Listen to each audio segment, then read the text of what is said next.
Je vous laisse la main. Noah, Héloïse, c'est à vous. Déjà, moi, je voudrais remercier tout le monde de venir pour ce second live IMT pour l'industrie du futur. Et je vais passer la main à Gabriel et Frédéric pour nous faire l'introduction. Merci beaucoup, Louise. Bonjour à tous. Je te remercie, Louise, d'avoir pris la parole et merci déjà aux étudiants pour avoir préparé ce live. Donc, on va commencer avec une petite température. Donc, ça fait maintenant presque un mois qu'on travaille avec les intervenants, avec les étudiants pour préparer ce live. C'est un plaisir de voir encore tout le monde réuni. Le travail continue, donc c'est le deuxième live pour ceux qui n'étaient pas là pour le premier sur l'impression 3D. Donc ce live a comme sujet le recrutement post-Covid.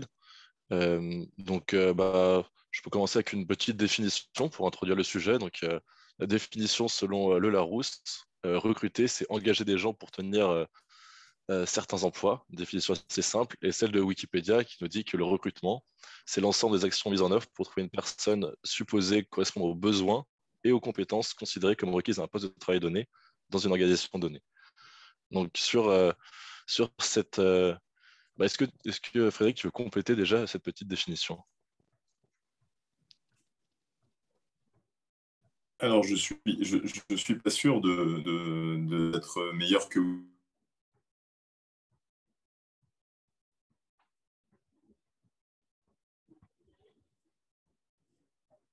Wikipédia.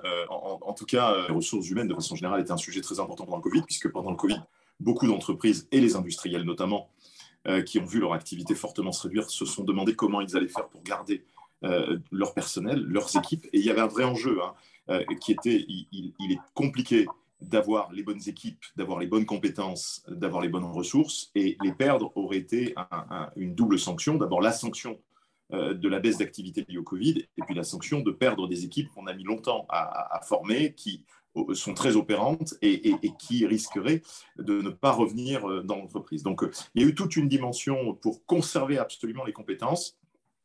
En sortie de Covid, l'activité est bien repartie, heureusement, elle reste globalement bonne, et la problématique s'est évidemment largement déplacée. C'est plus la problématique de conserver les équipes, mais c'est bien de trouver les bonnes compétences. C'est un sujet qui est devenu extrêmement délicat, à tel point que le gouverneur de la Banque de France, dans une déclaration qu'il a faite récemment, disait qu'un des problèmes, un des goulets d'étranglement, ce qui risquait à un moment donné de gripper la croissance, ou en tout cas qui serait un élément qui pourrait influencer négativement cette croissance, c'était la difficulté qu'ont les entreprises à trouver les bonnes personnes, à recruter et à trouver les bonnes personnes. C'est donc un sujet qui dépasse le cadre de l'industrie, mais l'industrie fait partie très clairement des métiers sous tension. Et l'industrie était déjà sous tension avant, elle est sous tension encore plus après, avec une double problématique. Ne nous trompons pas, il y a une problématique de fond qui demeure, qui est celle de l'attractivité des métiers de l'industrie. Bon, tout le monde le sait, c'est une tarte à la crème, mais c'est une vraie tarte à la crème.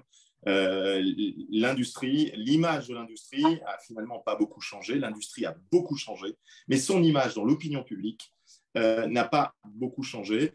C'est l'image qu'on donne toujours du jeune qui travaille bien à l'école, qui a de bons résultats. Ses parents sont contents qu'il ait de très bons résultats et que ce soit un bon élève. Et puis à 14-15 ans, il dit « Papa, moi, ce qui me plairait, c'est de travailler dans un industriel, c'est d'être plombier, c'est de faire de la soudure. » Et là, il est évident que les parents diraient « Mais mon fils, regarde, tu es bon à l'école, qu'est-ce que tu vas aller faire dans ces métiers ?»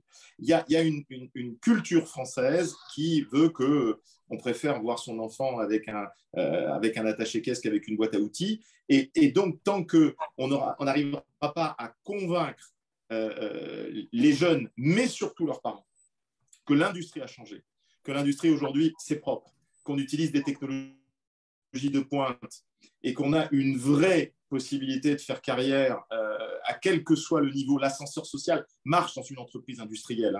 On peut rentrer à être un très bon ouvrier et finir comme étant un cadre. C'est un des rares métiers où l'ascenseur social fonctionne encore parce que la compétence est un élément clé de la progression des collaborateurs. Eh bien, il faut redorer. Et ça, malheureusement, ce travail ne se fera pas en 6 mois. Il ne permettra pas de résoudre les tensions qui existent aujourd'hui. C'est-à-dire que les tensions du moment, qui sont du court terme, ne se résoudront pas. Et il y a vraiment un travail de fond engagé c'est ce que font ces webcafés, hein, et c'est ce qu'on a fait avec les webcafés, essayer de redorer cette image de l'industrie. Et puis, il y a une deuxième dimension, c'est la dimension de ce qu'attendent les gens post-Covid. Le Covid a changé quelques comportements. Aujourd'hui, une entreprise qui ne peut pas proposer à ses collaborateurs de télétravailler aura beaucoup de difficultés à les attirer. On sait qu'on a toute une jeune génération. On a vu la révolte des étudiants d'AgroParisTech qui disent on a été formés pour travailler en agro-industrie, mais on ne veut pas y aller parce que les agro-industriels sont des assassins de la planète. On a une forme de revendication aujourd'hui de toute une jeune génération, qui ne veut plus travailler comme elle travaillait auparavant. Et là, il y a une réponse à donner. Alors, les entreprises sont aujourd'hui très marquées par ce sujet, et beaucoup d'entreprises et beaucoup d'industriels ont adapté leur discours, ont adapté leur organisation pour tenir compte de ces nouvelles revendications qui sont légitimes pour certaines d'entre elles, qui sont parfois qui poussent un peu nos organisations dans leur retranchement pour d'autres, mais ça va être un élément dont il faudra tenir compte, on ne reviendra pas en arrière, c'est incontestable. Le troisième point, c'est que, eh bien, on a aujourd'hui une jeunesse de qualité, on a d'excellentes formations. Il faut maintenant que ces formations amènent les jeunes dans l'industrie. Moi, j'enrage de voir ces jeunes ingénieurs qui se dirigent vers les cabinets de conseil au lieu de se diriger vers nos unités industrielles. Là aussi, on a une problématique d'image. Là aussi, il y a une problématique de marque employeur. Et là, il y a un énorme sujet sur lequel il faut travailler et travailler vite. Je n'ai rien contre les cabinets de recrutement, mais quand on forme un ingénieur dans nos écoles d'ingénieurs, c'est pour qu'il aille travailler dans l'industrie. C'est pas pour qu'il aille faire du conseil financier chez un big voilà. Donc, on a aussi cette problématique. Et là, ça touche directement la marque employeur. C'est comment est-ce qu'on va valoriser nos marques, comment est-ce qu'on va les rendre sexy à l'égard de ces jeunes pour que ces jeunes se dirigent naturellement vers le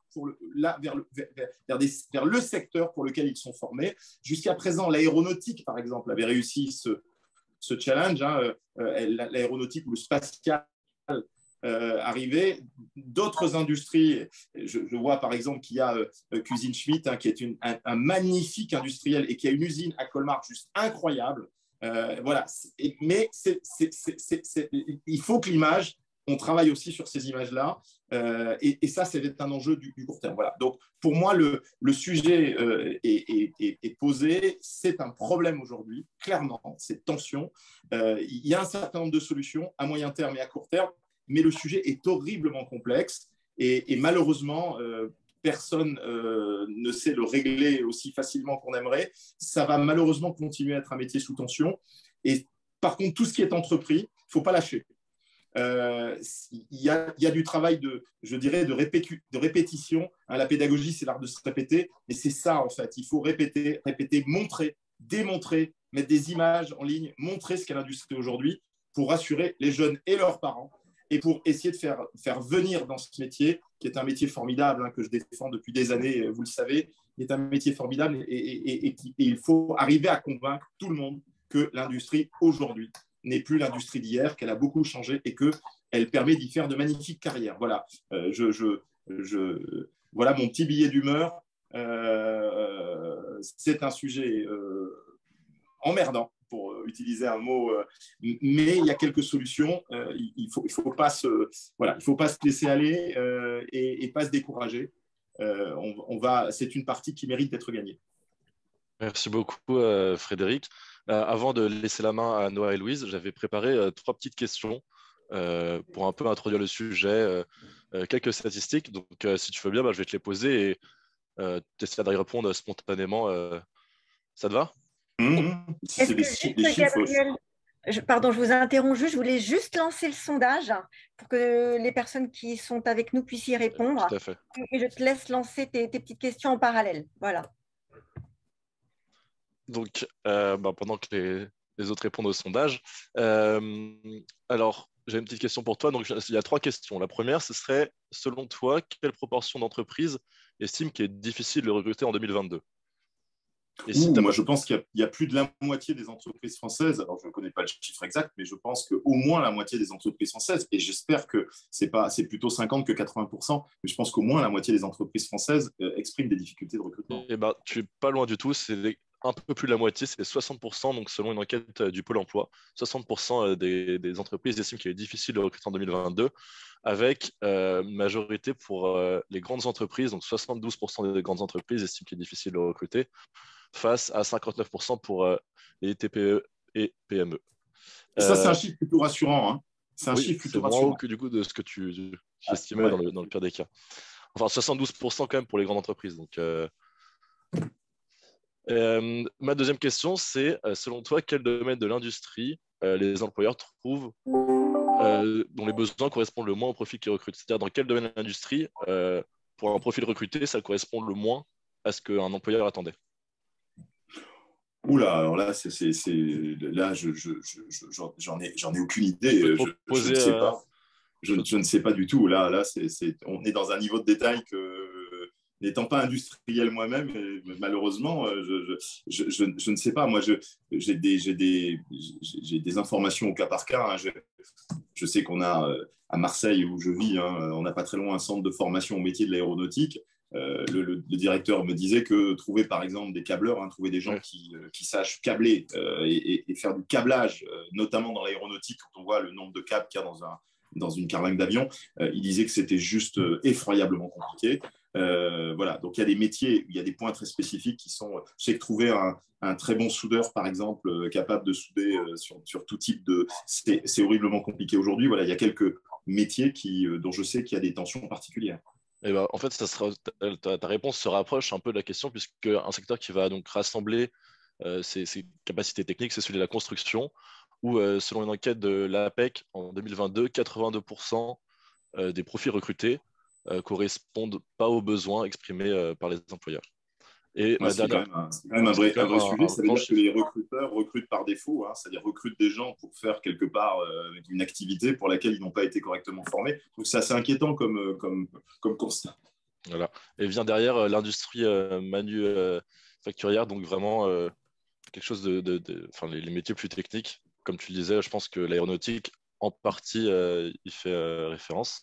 Et la dernière question, donc pour les jeunes générations, donc pareil, c'est une proportion, un chiffre. À ton avis, à quel point le critère du télétravail est une condition donc nécessaire pour rejoindre l'entreprise? C'est-à-dire que les jeunes ne rejoindraient pas l'entreprise si le télétravail n'est pas proposé. À ton avis, ça représente combien de jeunes? Je pense que c'est une très large majorité. Moi, je dirais qu'il y a 80% des jeunes, 70-80% peut-être des jeunes. Je pense qu'aujourd'hui, l'équilibre vie privée, vie professionnelle a beaucoup, beaucoup d'importance pour les jeunes générations, et le télétravail est une façon d'équilibrer vie privée. Donc je pense que peut-être les 2/3, 70-80%, en tout cas un nombre élevé de jeunes. Eh ben pareil, tu as raison. Donc, selon une étude du Figaro, c'est 69% des jeunes pour qui ils travailleront dans une entreprise seulement si elle propose du télétravail. Donc, on voit que, je pense aussi à cause de la montée du Covid, hein, ce télétravail auquel les jeunes en cours ont déjà suivi les cours chez eux, ce qui était assez nouveau, on voit que c'est un élément essentiel. Merci pour tes réponses. Et sur le sujet, vous avez un très bon article qui est paru dans les Échos il y a quelques jours, qui disait que les critères qualitatifs, les critères de qualité de vie au travail allaient devenir au moins aussi importants que la rémunération, et que si les employeurs ne les prenaient pas en compte, ils auraient du mal à recruter, même s'ils augmentaient les rémunérations. Donc ces critères de QVT, de qualité de vie au travail, allaient devenir essentiels vis-à-vis des jeunes générations. Ça confirme, ce chiffre le confirme très bien. Merci en tout cas pour ces réponses. Comme quoi, moi, je vois un tout bon. Hein. Trois bonnes réponses sur 3. Tu étais vraiment pas loin. Merci. Je pense que ces chiffres soulèvent pas mal de questions. Donc, je vais laisser la main à Louise et Noah pour peut-être répondre, apporter des précisions et puis comment rentrer dans le vif du sujet. Merci beaucoup à vous. Merci Gabriel et Frédéric. En effet, vous avez soulevé des problèmes qu'on va évoquer, et les entreprises présentes vont aussi nous en parler. Mais d'abord, je vais me tourner vers donc Emmanuel Baudouin. Vous êtes professeur à IMTBS. Est-ce que vous pourriez rapidement vous présenter et nous expliquer les thématiques de recherche liées au processus de recrutement qui vous occupe, s'il vous plaît? Bonsoir, donc Emmanuel Baudouin, je suis enseignant-chercheur à l'Institut Mines Telecom Business School. Alors, c'est l'école de management au sein du réseau des écoles des mines et des écoles télécom. Moi, je travaille depuis à peu près plus de 20 ans sur la transformation digitale du management des ressources humaines, comment le numérique impacte à la fois les modes de fonctionnement des processus RH dans les entreprises et de manière aussi, si ce n'est plus passionnante, comment ça impacte les métiers et les compétences d'hier, d'aujourd'hui et de demain. D'accord, merci. Est-ce que le recrutement, on en entend parler quand on est candidat, ça ressemble à est-ce qu'on va être sélectionné ou pas, mais d'un point de vue de l'entreprise, est-ce qu'il y a différentes étapes pour préparer un recrutement et est-ce que vous pourriez les détailler pour qu'on comprenne l'image globale qu'on va traiter ce soir? Alors, basiquement, dans un processus de recrutement, et je parle sous le contrôle des nombreuses personnes présentes ce soir qui ont un vrai métier au quotidien, il y a 5 étapes fondamentales. La première, c'est la définition de poste et de profil, savoir qu'est-ce que la personne va faire, la personne qu'on va recruter va faire et de quel profil on a besoin. La deuxième, c'est le sourcing, c'est attirer et quand on est dans une guerre des talents, aller chercher les talents dont on a besoin. La troisième étape, c'est la phase des tests de sélection avec un élément qui est assez classique et qui est international, parce que quand on regarde les chiffres, toutes les entreprises passent par un entretien d'embauche, mais ça peut être aussi des mises en situation, je pense, dans le domaine de l'industrie, ou quand vous recrutez des vendeurs, vous pouvez les mettre également en situation. La quatrième étape, c'est la décision. Puis la cinquième étape, c'est la phase d'intégration, ce qu'on appelle aussi le onboarding. Ok, merci beaucoup. Vous dites qu'il y a une étape 2 qui est le sourcing, qui est justement attirer des gens pour qui candidatent. On a commencé à l'évoquer avec Frédéric. Est-ce que l'image est importante au niveau de l'image de l'industrie? Est-ce que ça serait le plus gros frein actuellement pour vous, de votre point de vue, pour justement pourvoir tous les postes ouverts? Alors, vu de ma fenêtre à moi, je vais aller dans le sens des propos de l'intervenant précédent. Oui, très clairement. Alors, j'ai eu la chance d'enseigner quelques années en Allemagne, dans le Bad Württemberg, donc bas de l'Allemagne, vous avez une industrie automobile qui est extrêmement puissante et forte. Quand vous faites un test auprès d'étudiants de M1 ou de M2 et que vous leur demandez qui veut bosser dans l'industrie, vous avez à peu près toutes les mains qui se lèvent, hommes et femmes confondus. Vous faites le même test en France, les résultats ne sont pas tout à fait les mêmes. Si vous avez quelques mains qui se lèvent, c'est plutôt un coup de chance. Et je pense que ce problème d'image, il est à deux niveaux, mais ça a été dit aussi tout à l'heure. Le premier problème, c'est l'image de l'industrie d'une manière générale. On en est resté en France, en tout cas, cette image de l'industrie du 19e siècle. Sur certains aspects, je pousse un peu les traits, mais parfois c'est un peu ça. Et puis, je pense qu'il y a une profonde méconnaissance des métiers de l'industrie et de l'évolution de ces métiers-là, où il y a des changements en cours qui sont faramineux. Okay. Merci beaucoup. Et donc, vous dites une image du 19e siècle. Quand on voit une image de l'industrie du 19e siècle, c'est des grosses usines qui fument beaucoup, qui polluent, etc. On entend, comme l'a dit Frédéric, un appel à déserter, etc. Est-ce qu'il y a une différence au niveau générationnel sur ces attentes-là ou pas? Alors, je serais un peu plus précautionneux sur la notion de différence générationnelle ou de génération, parce que dans l'absolu, c'est difficile de parler de la génération. Quand on vous dit la génération Y ou la génération Z, on devrait dire les générations Y ou les générations Z. Quelqu'un qui a vécu dans le 5e arrondissement, bon, c'est un peu bateau ce que je vais prendre comme exemple, mais qui a vécu dans le 5e arrondissement et quelqu'un qui va avoir vécu à Rennes et quelqu'un qui va avoir vécu dans un village dans la Creuse, forcément les points de repère et les attentes vont pas être les mêmes. Et l'industrie, elle est fortement dépendante de ces différences générationnelles au sein même d'une génération, puisque il y a des implantations locales qui sont différentes. Donc, vous avez des populations qui sont différentes. Donc ça, voilà, je serais encore une fois un peu plus précautionneux sur la notion de génération. Ce que je pense, c'est qu'il y a une évolution de société très forte, et nous, on le voit dans les chiffres, dans les études qu'on conduit là, depuis un peu plus de 8 ans. Sur la question de l'équipe vie personnelle, vie professionnelle, c'est quelque chose qu'on a testé sur différents échantillons, et on se rend compte que c'est une attente de toutes les générations aujourd'hui, d'avoir un équilibre entre la vie personnelle et la vie professionnelle. Maintenant, ce qui fait la différence entre quelqu'un qui a 25 ans et quelqu'un qui va en avoir 40, 45 ans, c'est qu'il n'y a pas forcément de famille à charge, vous n'avez pas forcément les traites de la maison à payer, vous n'avez pas un certain nombre de crédits à rembourser et que les jeunes sont nécessairement plus mobiles que des personnes plus avancées dans leur carrière. Voilà. Ce que je pense aussi, quand on parle de génération, alors pour le coup, pour revenir sur les jeunes générations plurielles, on oublie souvent les effets de stade de carrière. Quand on est en début de carrière, on a des grosses attentes en termes d'évolution de compétences et en termes d'évolution de montée rapide dans les postes. Ce qu'ont très bien compris d'ailleurs les cabinets de conseil, puisque dans les cabinets de conseil, vous avez un certain nombre de grades qui vous permettent d'évoluer quasiment tous les ans très très rapidement. Ça permet d'annoncer des évolutions de grade de ce type-là.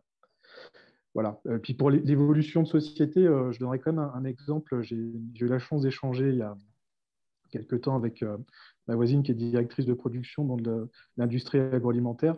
Et elle me disait qu'au niveau des saisonniers, parce qu'ils font beaucoup appel aux saisonniers, ça fait une dizaine d'années qu'ils commencent à avoir du mal à fidéliser les saisonniers. Et les saisonniers, ce sont des personnes qui ont des âges, ils ont des âges tout à fait différents. Donc pour moi, ça reflète bien cette évolution de société globale. D'accord. Merci beaucoup pour ces explications et cette mise en contexte. Je vais passer la main à Noah et puis à Marc pour nous parler un peu plus de ça dans un cas plus concret. D'accord, merci Louise. Déjà, merci beaucoup, Monsieur Marc Guyot, pour être avec nous aujourd'hui. Donc, vous êtes directeur de l'usine à Willow, à Laval, mais vous avez également la casquette de DRH. Est-ce que vous pourriez nous présenter brièvement votre entreprise et votre poste afin qu'on puisse comprendre comment est-ce que vous êtes lié au processus de recrutement, s'il vous plaît? Bonjour à tous. Donc, merci pour votre invitation. Effectivement, donc, vous l'avez dit, c'est suffisamment rare pour le préciser. Mon métier, si on parle de compétences dures, mon métier, mon savoir-faire, c'est les ressources humaines. Et puis l'histoire de l'évolution m'a amené à prendre la responsabilité d'un site industriel.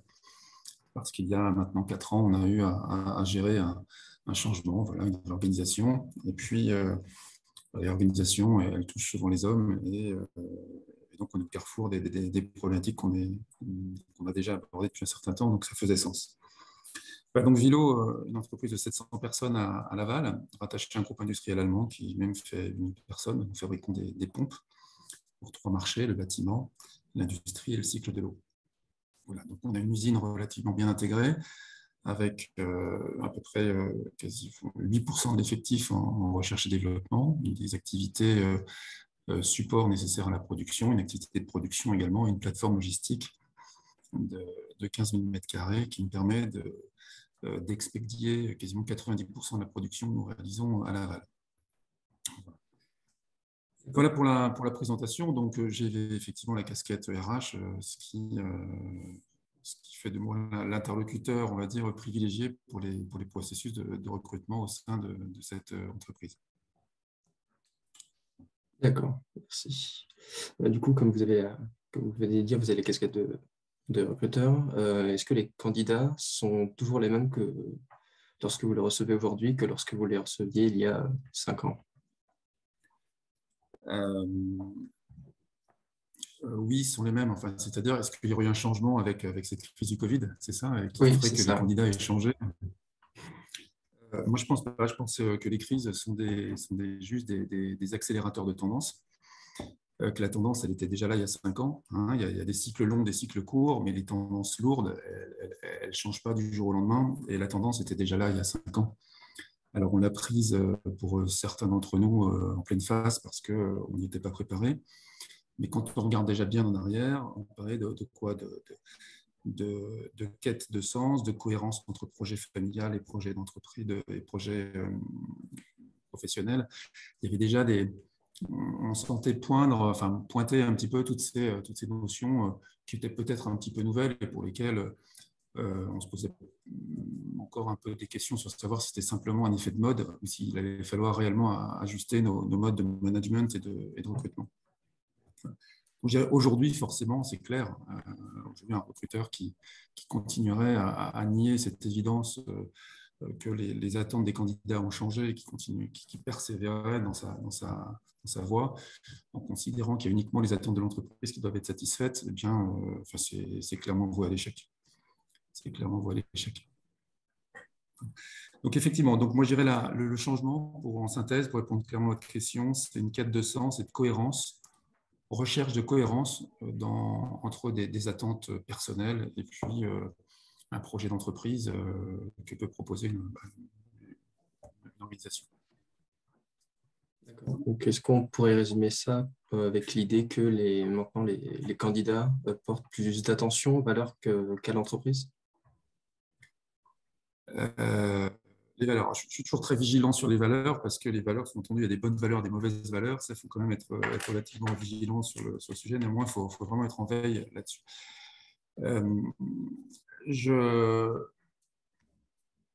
Oui, je pense vraiment, pour moi, c'est toujours une histoire de cohérence. C'est-à-dire que, on l'a dit tout à l'heure, quand on parle d'attractivité, on va glisser vers la partie un petit peu marketing RH, vers la partie séduction, forcément. Là où il faut être vigilant, il faut vraiment mettre tout ça en cohérence. L'image qu'on va véhiculer de l'entreprise en externe doit vraiment être en cohérence, encore une fois, avec ce que pourra vivre le candidat une fois qu'on l'aura recruté. Autrement, c'est voué à l'échec, encore une fois. On voit beaucoup plus de ruptures de période d'essai que ce qu'on pouvait vivre il y a une dizaine d'années, par exemple. Alors, des candidats très bien, qui correspondent au profil, qui ont les formations, il n'y a pas de tromperie sur la marchandise. Donc, on voit bien que ce qui fait défaut, c'est la côté. La côté qu'on considérait comme étant substantielle, enfin une petite quantité négligeable avant peut-être, eh bien maintenant doit vraiment être pris au sérieux. C'est-à-dire qu'il faut vraiment essayer de comprendre quelles sont les attentes du candidat au-delà de la simple compétence, la simple capacité à tenir un poste de travail pour un prix sur lequel on se serait mis d'accord. D'accord. Du coup, pour les recrutements, est-ce que vous mettez des atouts spécifiques afin d'attirer plus de candidats et de collaborateurs pour la suite? Alors moi, le recrutement, déjà pour moi, le recrutement, ça a marché. Donc il faut le prendre en tant que tel. Il faut connaître, il y a une offre et une demande. Et l'acte d'achat, je dirais, de recrutement en tant que tel, d'achat de la compétence, c'est vraiment l'acte final du processus de recrutement. Si je fais le parallèle avec un métier d'acheteur, par exemple, l'acheteur, c'est pas simple. Si on dit l'acheteur, c'est quoi? C'est négocier, c'est quoi? C'est moins de 5% de la négociation. 90% du travail va être du travail de préparation, de connaissance de son marché, du besoin, bref, on va préparer son dossier. Le recrutement, c'est pareil. Si on commence à s'inquiéter de son image employeur, de l'image qu'on a véhiculée à l'extérieur uniquement au moment où on va choisir un petit peu on va mettre les jolies images sur l'annonce pour faire en sorte pour lui donner un look sympa et d'attractivité, ok, ça ressemble plus à une campagne de pub qu'à une réelle campagne de marque employeur, on va dire, de travail de marque employeur. Donc ça se travaille vraiment en amont. Et finalement, la marque employeur, ce n'est pas tellement l'entreprise qui la construit, c'est surtout ce que le biotope dans lequel évolue l'entreprise va renvoyer comme image. Les étudiants qu'on aura bien voulu accueillir en stage, et si possible, on est dans une ambiance de bienveillance et pas simplement d'exploitation. Les stagiaires, si on en prend, les intérimaires, les sous-traitants que l'on fait travailler. L'entreprise, elle n'évolue pas toute seule, elle fait travailler un certain nombre de partenaires, alors surtout dans le cadre de l'industrie, parce qu'elle est ancrée localement. Quand on est sur un segment de marché qui est plus proche du service, on peut, depuis une base arrière, on peut rayonner assez loin. L'entreprise, elle va quand même on parle de bassin d'emploi, elle va quand même être un acteur majeur du bassin d'emploi. Et c'est tout ça, au long cours, qui va construire la marque employeur. Surtout quand vous êtes, comme on a la chance, je dirais, sur Laval, on est implanté en Mayenne, c'est quand même un bassin d'emploi assez... il fait le tour, c'est assez petit, on se connaît. Donc les erreurs en termes de marque employeur sont assez vite, on les paye cash assez rapidement. Surtout dans un contexte où on est à 4,7% de taux de chômage. 4,7%, c'est l'officiel des spectacles, hein, c'est les chiffres donnés par Pôle emploi. Donc en réalité, on est on est quasi en plein emploi, quoi. D'accord. Merci beaucoup de nous avoir partagé votre vision. Je vais maintenant rendre la main à ma camarade Louise afin qu'elle puisse interroger Henri. Merci beaucoup pour ces explications. Donc Henri, on va reposer la même question, mais est-ce que vous pourriez vous présenter et présenter votre poste et votre entreprise rapidement déjà pour commencer, s'il vous plaît? Oui, bonjour à tous. Donc Henri de Gevigné, je suis responsable du service recrutement chez Schmitt Group. Donc Schmitt Group, connu sur les marques Schmitt et Cuisinella, on va faire la conception, fabrication, distribution d'aménagement sur mesure. On est bien connu pour les cuisines que l'on peut fabriquer, mais on fait tout ce qui est aménagement, donc dressing et autres aménagements sur mesure. Par rapport à l'industrie, ce pourquoi on est là, nous, on représente 5 usines, toutes basées en Centre-Alsace, comme l'a dit Frédéric tout à l'heure, entre Colmar et Strasbourg. C'est 1700 collaborateurs et c'est environ 140 000 cuisines montées par an. D'accord, merci beaucoup. Donc, vous avez une partie usine et industrielle, du coup. Au niveau du recrutement, pour les postes pour ces postes-là, est-ce qu'il y a une évolution du marché du travail? Alors, moi, je rejoins ce que Marc a dit tout à l'heure. Oui, il y a une évolution. Oui, il y a eu une évolution depuis cette crise Covid, mais qui n'a été qu'un accélérateur, effectivement, de ce qui se passait. Très clairement, les générations aujourd'hui évoluent et on parle de différentes générations, X, Y, Z et autres, mais en fait, il faut faire avec toutes les générations. C'est-à-dire qu'on ne peut pas juste dire, voilà, on va évoluer sur notre mode de fonctionnement pour la nouvelle génération. Il ne faut pas oublier qu'on verra ce que nous réserve le gouvernement, mais la retraite, ce n'est pas encore gagné. Donc, une personne qui a 50, 60 ans va continuer encore de travailler. Il faut continuer de l'impliquer. Donc, sur la méthode, sur le recrutement, oui, il a évolué, mais ça n'a été qu'un accélérateur finalement. Et est-ce que vous trouvez tous les profils que vous souhaitez sur le marché de l'emploi ou c'est quelque chose qui est difficile? À la fin, on y arrive. À la fin, on y arrive. Le chemin peut être long et le chemin n'est pas un long fleuve tranquille, très clairement. Il y a plusieurs choses qu'effectivement il faut avoir. On a parlé tout à l'heure de QVT, d'image de l'entreprise. Ça, c'est des choses qu'effectivement il faut avoir pour pouvoir attirer les candidats. Il faut effectivement être en accord avec l'image marque employeur que l'on veut donner et la réalité de ce qui se passe. Vous l'avez dit, il faut être un bon acheteur, un bon vendeur et savoir effectivement où trouver les candidats. Et il faut aussi investir en amont. Et très clairement, pour nous, les relations écoles sont hyper importantes. Donc, c'est avoir des apprentis. On a une centaine d'apprentis par an dans l'entreprise. Avoir des stagiaires. Pareil, on a environ 80 stagiaires par an. Et faire connaître nos métiers. Frédéric, vous l'avez dit en introduction. Clairement, c'est notre rôle de faire connaître nos métiers. C'est notre rôle de faire de la publicité, de mettre en avant notre industrie, de mettre en avant nos atouts. Je pense que peu dans cette salle sont conscients de l'automatisme que peut avoir Schmitt Group. Et pourtant, sincèrement, c'est un truc de malade. Il ne faut pas hésiter à aller voir sur YouTube des vidéos qu'ont fait nos ingénieurs parce qu'ils sont tellement fiers de leur outil de fabrication. Voilà, c'est à nous à vraiment mettre en avant les atouts que l'on a et notamment notre outil de fabrication. Okay. Et vous parlez d'outils de fabrication, des machines, ça se renouvelle, etc. Et puis les formations sont quand même propres aux outils qu'on a. Est-ce que c'est des difficultés que vous avez dans le recrutement? Et du coup, quand Emmanuel parlait des différentes étapes et du onboarding, est-ce que c'est des choses qu'il faut prendre en compte dans le onboarding derrière? Oui, il faut prendre. Alors, vous avez tout à fait raison. Le onboarding, c'est peut-être une des étapes les plus importantes du recrutement parce que si on le rate, tout le monde a perdu son temps et le collaborateur repart. Et la formation, elle se fait sur mesure par rapport à la personne. Elle se fait par rapport effectivement à où on en est effectivement de la connaissance de la personne à un moment donné.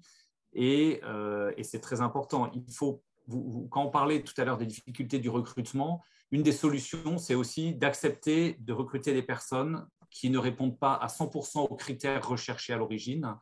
Il y a un critère sur lequel on peut travailler, c'est la connaissance technique, c'est le savoir-faire. Ça, on peut y travailler, on peut effectivement faire monter des personnes en compétences. Il y en a un qui est plus difficile à faire évoluer, c'est le savoir-être. Voilà. Ce qui est important, quand on va recruter des personnes, nous, on va vraiment chercher des personnalités qui vont coller par rapport au mode de fonctionnement de l'entreprise. Et chaque entreprise a des modes de fonctionnement différents. Chaque personnalité colle ou ne colle pas avec des modes de fonctionnement d'entreprise. À partir du moment où la personne, effectivement, est intéressée, est investie, a ce plaisir de venir travailler, nous, effectivement, on saura s'investir pour la former et la faire monter en compétences par rapport au métier, effectivement, et à l'objectif que l'on a. D'accord, merci. Pendant le Covid, on a vu se développer beaucoup les entretiens en visio parce que c'était quelque chose, se déplacer était compliqué. Est-ce que c'est quelque chose qui reste ou pas? Parce que vous parlez de la personnalité qui est importante. C'est vrai qu'en visio, c'est plus compliqué d'avoir un rapport plus humain. Donc, est-ce que c'est quelque chose que vous maintenez et est-ce que ça a apporté quelque chose ou finalement vous faites marche en arrière? Non, c'est une très très bonne remarque, effectivement. Ça a encore été un accélérateur, hein, cette crise Covid. On commençait, nous, à faire des entretiens en visio avant le confinement. C'était beaucoup plus difficile pour les managers parce que ce n'est pas un exercice dans lequel ils étaient à l'aise. Le confinement a obligé les personnes, effectivement, à être à l'aise avec cet outil de visioconférence. Et aujourd'hui, du coup, on reste sur une partie de visioconférence. Une des clés de réussite du recrutement, c'est la réactivité. Aujourd'hui, la visioconférence nous permet de voir le candidat rapidement et que lui ait aussi de la disponibilité. C'est-à-dire que quand hier, il fallait le faire venir jusque chez nous, lui, c'est 1 heure de trajet, plus 1-2 heures d'entretien, plus 1 heure de retour. Donc, il fallait qu'il bloque une demi-journée. Aujourd'hui, il peut se mettre dans une salle entre 2 rendez-vous et en 1 heure, l'entretien est fait. Par contre, vous l'avez dit, ce qui est important, c'est l'humain. Donc, il y a un moment donné où le face-à-face, le physique est hyper important. Donc, dans la phase du recrutement, il ne faut pas être extrémiste et dire on fait tout en visio. Il y a quand même un moment donné, tant pour le candidat que pour le manager, où il est important de se voir, d'échanger, de se toucher. D'accord. Merci beaucoup pour toutes ces précisions. Je vais repasser la main à Noah, mais avant, je voulais préciser pour toutes les personnes qui nous regardent, n'hésitez pas à nous envoyer les questions, on garde tout de côté et on les posera après du coup la dernière intervention. Merci beaucoup Louise. Du coup, je vais enchaîner avec Frédéric. Est-ce que vous pourriez, s'il vous plaît, vous présenter brièvement afin qu'on puisse bien comprendre ce que vous faites. Quelle est votre activité, s'il vous plaît? Ok, donc Frédéric Le Van Zuck, moi je pilote l'entité études d'une des business units du groupe Orano, hein, donc groupe Orano très impliqué dans le nucléaire. L'entité que je pilote, ça représente à peu près aux alentours de 250 personnes qui sont majoritairement des ingénieurs, à plus de 75%, et on va réaliser donc environ 400 000 heures d'études par an. On adresse des études pour des projets de démantèlement dans le nucléaire et également pour des projets de modification d'installation, que ce soit en France ou à l'étranger. Alors, nous, notre contexte de recrutement, il est tout à fait particulier parce que nucléaire plus industrie égale attractivité, on va dire, négative, hein, depuis maintenant une dizaine d'années. Alors même si on constate que, comme pour les modes, hein, les tendances se retournent assez vite, puisque maintenant le nucléaire redevient en odeur de sainteté, avec une vitesse qu'on avait nous-mêmes au sein du secteur pas anticipée. Hein. Mais voilà, c'est bien et c'est comme ça et ça devrait durer quelques années, hein, pour les raisons qu'on connaît tous. Voilà, ceci dit, malgré ce contexte du nucléaire post-Fukushima, moi, l'entité que je pilote, on a recruté plus de 50 personnes par an pendant les années 2018, 2019, 2020. Alors forcément, après, il y a eu la pandémie avec quand même des perturbations, mais ceci dit, on n'a pas arrêté de recruter pendant la pandémie, et on a même réussi à avoir la particularité d'intégrer des personnes alors qu'on était en distanciel pur. Alors nous, la pandémie, ça a été un peu particulier puisque le nucléaire ayant été classé secteur stratégique, ça a eu pour particularité qu'on a continué à travailler, on va dire, au même rythme, avec juste une particularité, mais qui est quand même loin d'être un détail, c'est qu'on était en 100% présentiel jusqu'à la veille du confinement. Et à partir du jour du confinement, on a d'un seul coup, basculé en du 100% distanciel. Et forcé de constater que en quelques semaines, on a réussi à s'adapter et on a réussi à retrouver un nominal en à peu près 3 semaines en ayant donc 250 personnes qui sont toutes à distance, toutes chez elles, avec évidemment tous les problèmes qu'on peut imaginer de connexion, de matériel, etc. etc. Donc voilà, donc nous le Covid, ça a été un espèce d'inducteur d'évolution organisationnelle et fonctionnelle assez massif et soudain. Et finalement, à notre grande surprise, en tout cas de la part des managers, finalement, ça s'est fait assez vite et avec une efficience finalement surprenamment bonne, quoi. Donc voilà un petit peu notre contexte.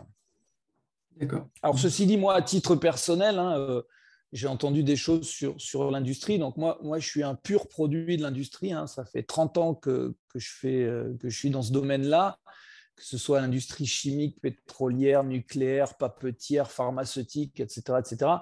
Et quoi qu'on puisse en penser et quoi que l'opinion publique puisse l'imaginer, il a toujours été possible d'avoir des belles carrières dans l'industrie.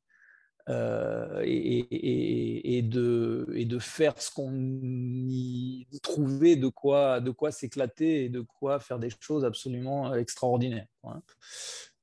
Alors effectivement, l'image de l'industrie qui fume, qui pue, qui fait du bruit, etc., c'est un peu de la légende urbaine, mais en tout cas, voilà, l'industrie a toujours offert de très très belles carrières, de très très belles positions et perspectives.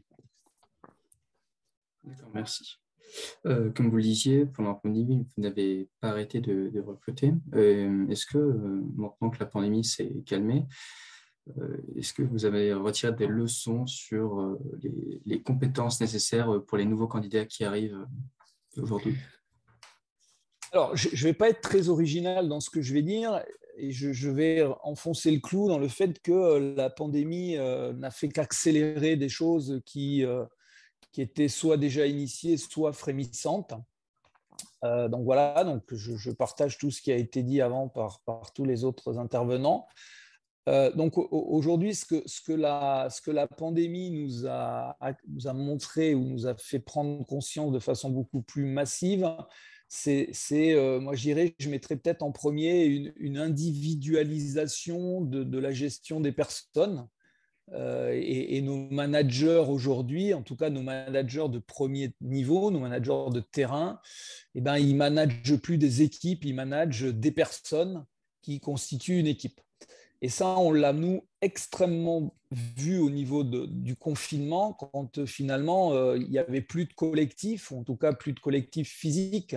Et les managers passaient leur temps à être en contact quasi individuel avec chacun de leurs collaborateurs. Et chaque collaborateur avait des problématiques particulières, spécifiques, où il fallait aller l'aider, l'appuyer sur des registres complètement différents de l'organisation personnelle, du matériel, le moral, le fait de ne pas arriver à travailler parce qu'il y avait les enfants autour ou parce qu'un jour sur 4, la nounou, elle venait pour garder tous les enfants du quartier dans l'appartement, etc., etc. Donc, nos managers de terrain se sont vus obligés d'individualiser leur management, et y compris dans la performance, puisque là, on a constaté que des gens étaient plus en difficulté et que finalement, ils étaient déjà pas très, très bons avant, mais ils étaient un peu masqués par le collectif parce qu'ils allaient se faire aider un coup par le voisin de droite, un coup par le voisin de gauche. Sauf que là, quand on est en confinement, il n'y a plus de voisin de droite, il n'y a plus de voisin de gauche, il y a tout seul devant son écran et il faut y arriver.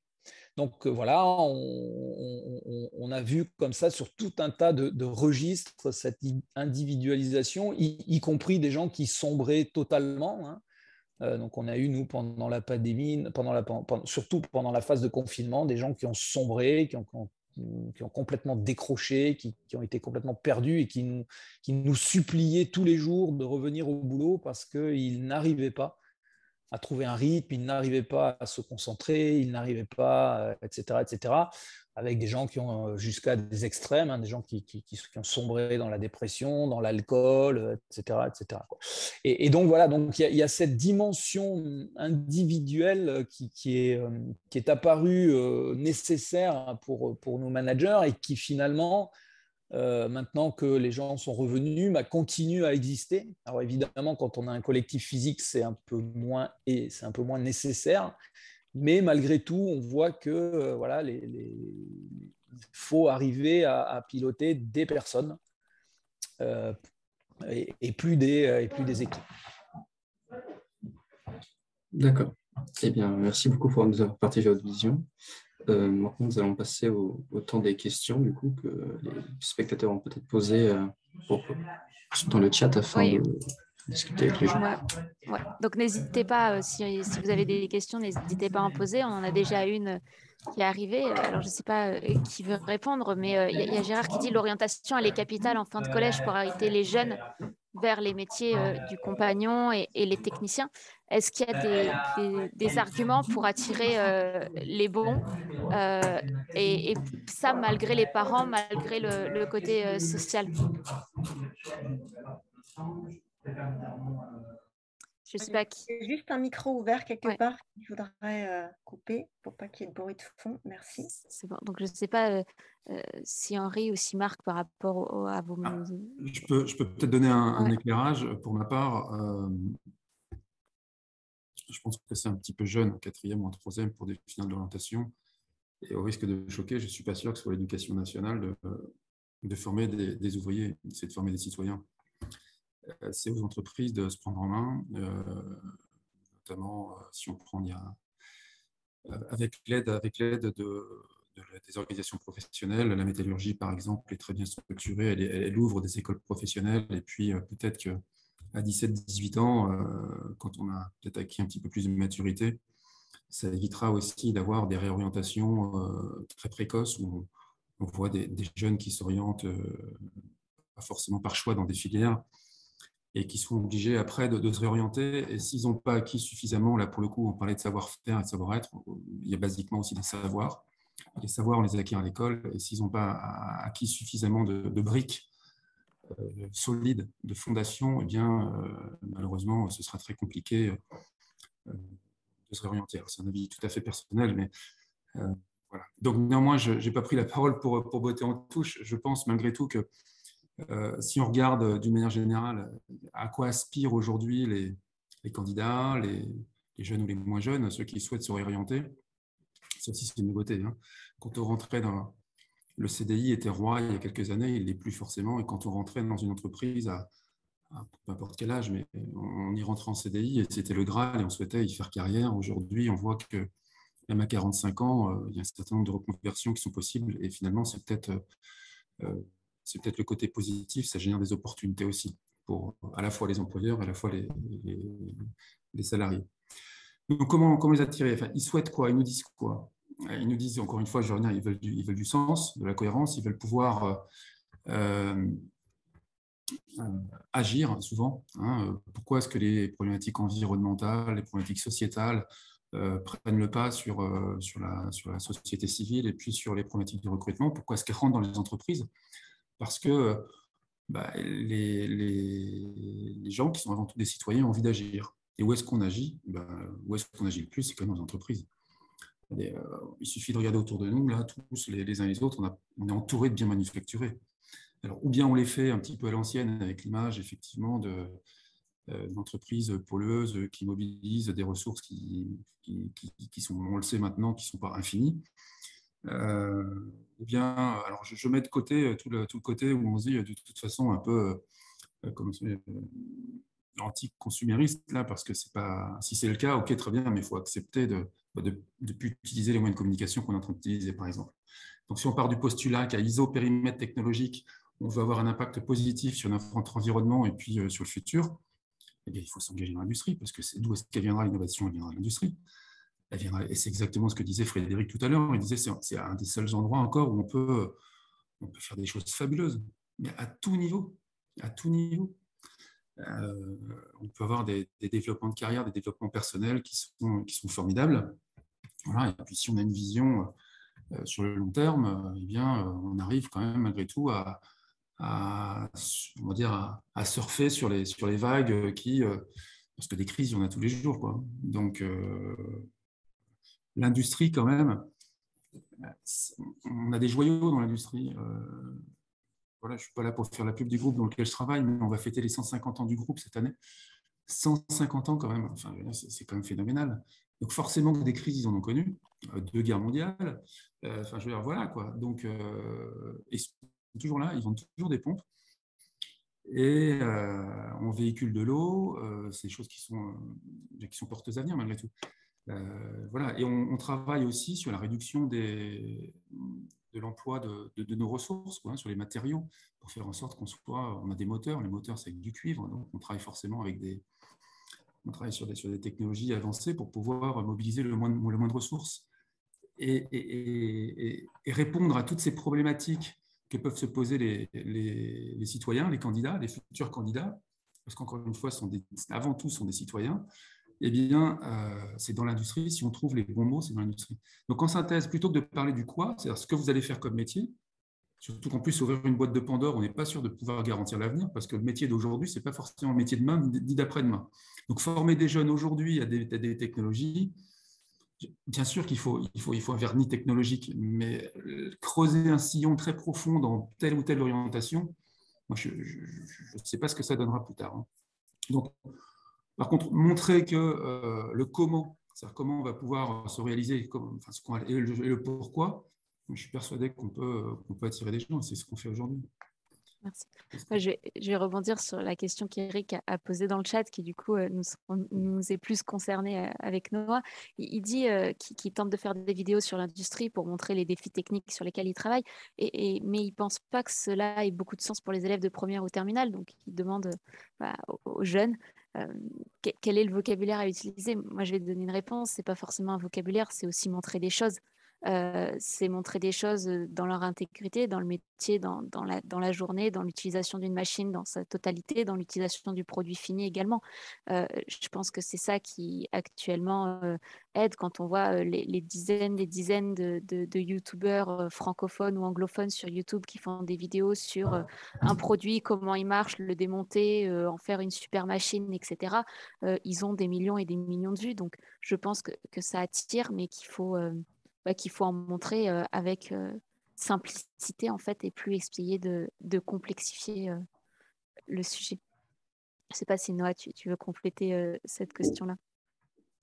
Non, je pense que tu as raison que pour l'instant, il faudrait vraiment montrer ce qui se passe à l'intérieur des usines et du monde industriel pour bien comprendre ce que c'est et défaire certaines idées reçues qu'on a dessus.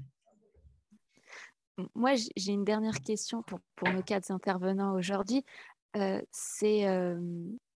a aujourd'hui parmi les spectateurs un certain nombre d'élèves et bientôt jeunes diplômés. Quel est le conseil que vous leur donnerez pour candidater, pour recruter et puis pour candidater et puis pour être recruté?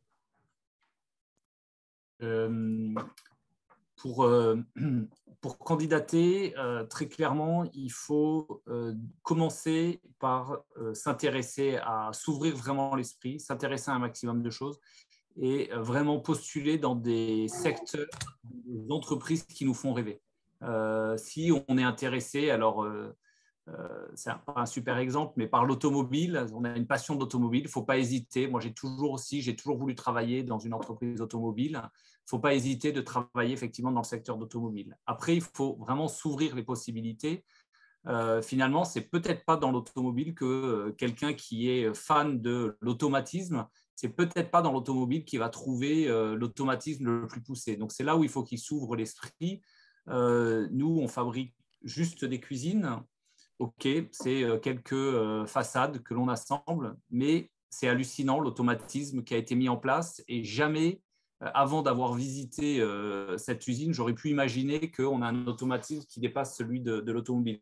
Ce que je veux dire par là, c'est qu'il ne faut pas hésiter vraiment à s'ouvrir les possibilités, à se renseigner. Tout à l'heure, vous disiez, Marc, que ce n'est peut-être pas à l'éducation nationale à orienter les jeunes, ça je suis d'accord, mais par contre, c'est un moment important pour que les jeunes puissent avoir des possibilités, puissent voir différentes possibilités, et donc notamment nous, l'industrie, et nous, notre rôle aussi de faire connaître l'industrie. Eric, vous avez tout à fait raison, il faut faire des vidéos, il faut qu'on mette en avant nos outils industriels, il faut faire connaître nos métiers. Donc, quelques conseils, c'est vraiment, et on le sent d'ailleurs, quand en entretien, on a quelqu'un qui est passionné par ce qu'il vous dit, il sera passionné demain par ce qu'il fait et il le fera beaucoup mieux, quoi. Quand on a plaisir à faire quelque chose, on le fait beaucoup mieux. Donc, ça, c'est un des conseils que je pourrais donner quand on cherche quand on commence à postuler dans des entreprises, quoi. Merci beaucoup, Henri. Je ne sais pas si Frédéric, Emmanuel, vous voulez intervenir et compléter. Moi, je pense qu'aujourd'hui, un recrutement, c'est se donner envie mutuellement. Et si on n'y arrive pas, bah, ça ne marche pas, même si on conclut le recrutement. Donc, voilà, le candidat, il doit montrer qu'il a envie de venir travailler dans cet environnement. Et le recruteur, hein, et ça, c'est quelque chose qui a aussi évolué un peu, en tout cas pour les grands groupes, qui a beaucoup évolué, c'est qu'avant, le recruteur, il était un peu dans sa tour d'ivoire, que ce soit le recruteur RH ou le recruteur opérationnel, il était dans sa tour d'ivoire et il avait tous les CV qui arrivaient sur son bureau par paquet de 100. Donc aujourd'hui, c'est plus tout à fait ça. Et le recruteur, il doit aussi, que ce soit le RH ou l'opérationnel, il doit donner envie aux candidats de venir dans son environnement. Et si ça ne se passe pas, ben ça débouche pas, ça marche pas. Et on voit très bien, alors moi, je contribue au process de recrutement, mais pour des profils un peu plus de manager ou autre. Et en fait, c'est ce qu'on va rechercher, en tout cas, ce que moi je vais rechercher, c'est est-ce que la personne, elle a envie ou elle n'a pas envie, et comment elle me l'a montré, comment elle me l'a fait sentir, même s'il y a beaucoup de subjectif derrière, mais comment est-ce qu'elle me l'a fait sentir. Et moi, la consigne que je donne à mes managers qui ont besoin de recruter pour leurs équipes, c'est si quelqu'un, à l'issue de l'entretien, vous fait envie, même si il n'a pas exactement le bon profil, même s'il n'a pas exactement le bon parcours académique, etc., mais s'il vous fait envie, ben moi, je vous autorise à prendre le risque. Oui. Et allez-y, proposez-le moi et je vous validerai le recrutement. Donc, ça a quand même un peu changé. Et ce qu'on voit derrière, c'est que parce que les attentes des sociétales ont changé, que les gens, voilà, le CDI à vie, 40 ans, ce n'est plus la norme, bah, ça veut dire aussi que quand quelqu'un rentre dans une organisation, s'il ne se débrouille pas trop mal, il va pouvoir évoluer sans doute beaucoup plus vite qu'avant.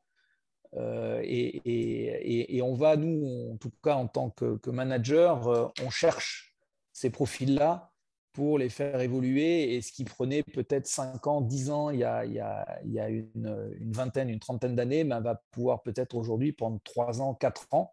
Et donc, très, très rapidement, quand on intègre quelqu'un, on détecte et on projette très, très vite sur les profils qui vont pouvoir prendre des positions de pilotage, etc. Et donc, du coup, pour les candidats, c'est aussi des opportunités extraordinaires d'aller vite et d'atteindre très rapidement des positions qui vont les faire vibrer. Alors, l'industrie, ce n'est pas que de la technique, hein, c'est aussi du management, c'est aussi du projet, c'est aussi, c'est manager. Voilà, moi, j'ai des managers qui pilotent 100 personnes dans leurs équipes. Forcément, ils font un petit peu moins de technique, hein, mais c'est aussi ça notre métier. Et aujourd'hui, donc, les gens qu'on embauche, très, très vite, en quelques trimestres, on identifie ceux qu'on va pousser, ceux sur lesquels on va investir et ceux sur lesquels on mise dès le début pour aller prendre des positions demain dans nos organisations. D'accord, merci beaucoup. Je ne sais pas si Marc et Emmanuel, très rapidement, avant qu'on conclue, vous avez des mots à faire aux personnes qui candidatent actuellement, jeunes diplômés ou personnes en reconversion ou en mutation. Je conclurai juste avec un mot, c'est s'intéresser. Il y a quand même aujourd'hui beaucoup de candidats qui, malheureusement, candidatent sans vraiment connaître les métiers et l'entreprise. Et je pense que c'est la base de la base quand on postule à un endroit. Et puis alors, comme j'ai eu la chance de faire un tour par l'industrie, c'est un tour que j'ai jamais oublié. C'est vraiment un milieu qui est... alors, ça a été dit à plusieurs reprises, mais c'est vraiment fascinant parce que c'est un mélange de complexité entre de l'humain et de la technique. Et il n'y a que dans le domaine de l'industrie on retrouve cette complexité-là. Et on y apprend beaucoup, beaucoup, beaucoup. Merci beaucoup. Et Marc, les derniers mots d'encouragement pour postuler dans l'industrie? Tout a été dit, hein, s'intéresser, la motivation, montrer l'envie, tout est là. Le recrutement, ce n'est pas un mariage forcé, hein. C'est-à-dire qu'il faut vraiment que les deux y trouvent un intérêt. Donc, on est passé d'un processus ça s'est inversé, on est passé d'un processus de sélection à un processus de séduction. Néanmoins, il faut quand même que, effectivement, chacun montre de l'envie, quoi. Et généralement, il y a la prise de risque. Lorsqu'on a cette envie, je suis tout à fait d'accord avec ce que disait Frédéric tout à l'heure, on n'a qu'une seule envie, c'est même des fois de valider des profils atypiques parce qu'on sent qu'il y a quelque chose, quoi. Et puis si on se plante, on se plante. C'est pas non plus, voilà, quoi. On transplante pas des cœurs, quoi. Enfin bon, il faut oser. Il faut oser à la fois pour le candidat. Néanmoins, ce qu'on va chercher, c'est les petits marqueurs de confiance. Et les marqueurs de confiance, entre autres, bien sûr, c'est l'envie. On revient toujours à ça. Bon, je vais remercier très chaleureusement nos 4 intervenants aujourd'hui pour ces échanges très riches. Je voudrais aussi remercier et souligner le fait qu'on a un certain nombre de spectatrices. Et donc, pour ce jour international des femmes ingénieurs, je trouve que c'est un beau message. Donc, voilà, les filles, tout comme moi, dans l'industrie, il y a aussi une place pour nous. Ensuite, donc, pour les dates à venir, on peut se retrouver donc, le mois prochain. Le 21 juillet, si je ne me trompe pas, Martine, pour une thématique autour de la cybersécurité dans l'industrie. N'hésitez pas également à nous suivre sur les différents réseaux sociaux, donc Facebook, LinkedIn, Twitter, Instagram. Il y aura aussi les replays sur YouTube, sur la chaîne de l'IMT. Voilà, n'hésitez pas à nous suivre. On va vous annoncer plein de choses. On parlait de vidéos dans l'industrie, donc peut-être que suivez-nous bien pour l'automne. On ne va pas trop s'arrêter cet été. Voilà, donc je vous remercie encore tous une dernière fois et puis à très bientôt. Si, du coup, dernier mot, pardon, excusez-nous. Sur LinkedIn, on a aussi fait un groupe donc, pour échanger, pour qu'on puisse continuer nos échanges à la suite. N'hésitez pas à y aller et puis à partager des articles, des pensées, etc. Pour partager cet amour de l'industrie et ses connaissances et ses évolutions. Voilà, je vous remercie. Aussi, n'hésitez pas à les proposer. Voilà. Merci beaucoup et je vous souhaite une excellente soirée. Bravo pour l'organisation. Merci à tous. Bravo. Merci. Au revoir. Au revoir. Merci, bonsoir à tous.